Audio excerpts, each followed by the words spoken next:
Oi, eu sou Alexandre Gurgel, você está no Alexandrismos e o vídeo de hoje eu vou falar 10 coisas que eu penso sobre musas fitness. Eu só queria mostrar pra vocês um pouco o cenário. Segundo uma pesquisa da Universidade de South Wales, ficar passando esses perfis fitness na sua timeline pode ser prejudicial pra você. Segundo essa pesquisa, 30 minutos por dia já são suficientes pra que você se sinta mal, porque você automaticamente se compara com aquela pessoa e você se sente pior do que ela, você se sente menos do que ela, porque ela é perfeita e você não é. Então, a maioria dessas musas fitness, elas não são profissionais de saúde ou que estudaram educação física. Isso é um problema, porque muitas delas indicam exercícios, dicas de treino, dicas de alimentação, dicas de como você comer melhor. A grande maioria delas já recebeu processo por isso. Conselhos que elas dão, muitas vezes, são loucos. Ah, não come antes de se exercitar, não come. E sempre vem uma galera falando, eu desmaiei, eu passei mal, não sei o que. Não, é só você vai se acostumar. Não come antes do exercício, exercita de manhã cedo, em jejum mesmo, e vai lá e não come. Outra dica, você tira uma foto sua pelada, manda pra sua amiga que se você furar a dieta, ela vai expor sua foto na internet. Acho que muita gente já ouviu falar dessa dica.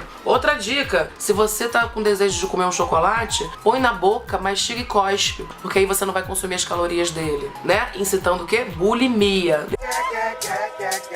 Eu tô falando que a população negra morre estatisticamente mais todos os dias.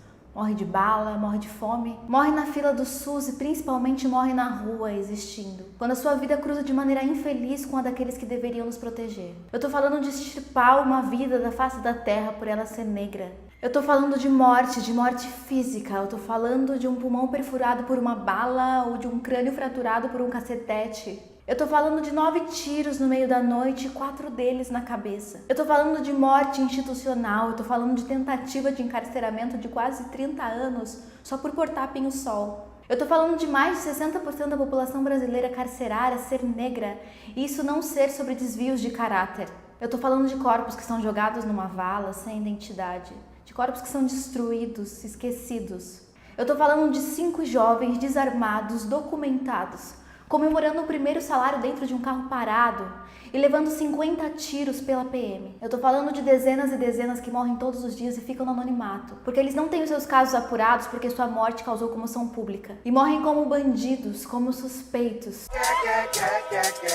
Garotas bonitas não comem. Foi o que uma garota de 11 anos disse antes de se matar. Meu nome é Laura, eu tenho 20 anos e eu tive anorexia e bulimia. Hoje, conhecendo melhor os dados, eu não fico mais surpresa, porque eu sei que eu era exatamente o tipo de pessoa que os transtornos alimentares se desenvolvem. Tanto a anorexia quanto a bulimia se desenvolvem principalmente entre garotas, adolescentes, que têm muito acesso a meios de comunicação de massa, então, eu e você, e que já ouviram algum comentário de parente sobre a sua alimentação ou sobre a sua aparência. E é assustador pensar que uma doença está cada vez mais acessível, porque agora todas as adolescentes têm um smartphone.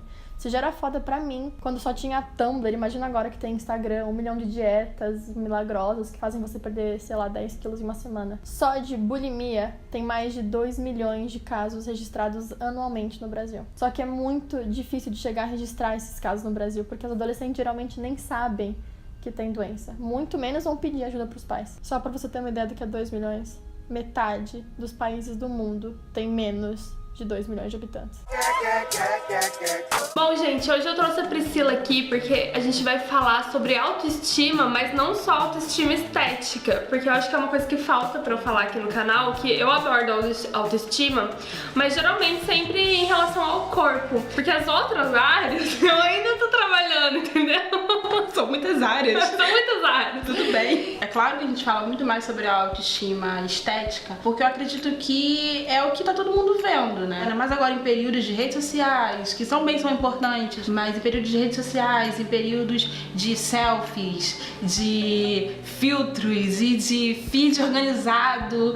No meio de tudo isso, a gente quer a aprovação de todo mundo. Então tudo começa pela estética, né? Seja a estética do nosso corpo, seja a estética das nossas redes sociais. Ainda tem outras questões, né? Tem a autoestima intelectual, que a gente sempre tá achando que a gente não pode avançar. Eu mesma. Hoje eu leio vários livros e eu já leio desde pequena. Mas teve um período período da minha vida que eu não conseguia ler um livro.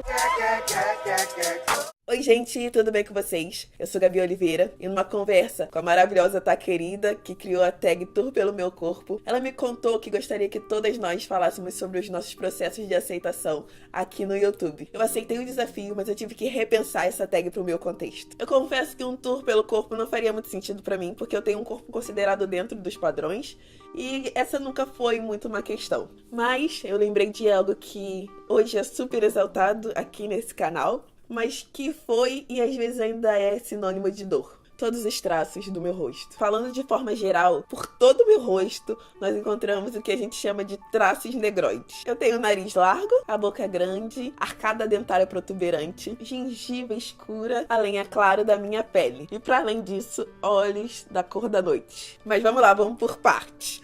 Comecemos então pelo temido nariz. O meu, como vocês podem ver, é bem largo, não tem ponta fina. E quando eu sorrio, olha só o que acontece. Ele se abre, obviamente. Agora, imagina se eu deixasse de sorrir por causa disso.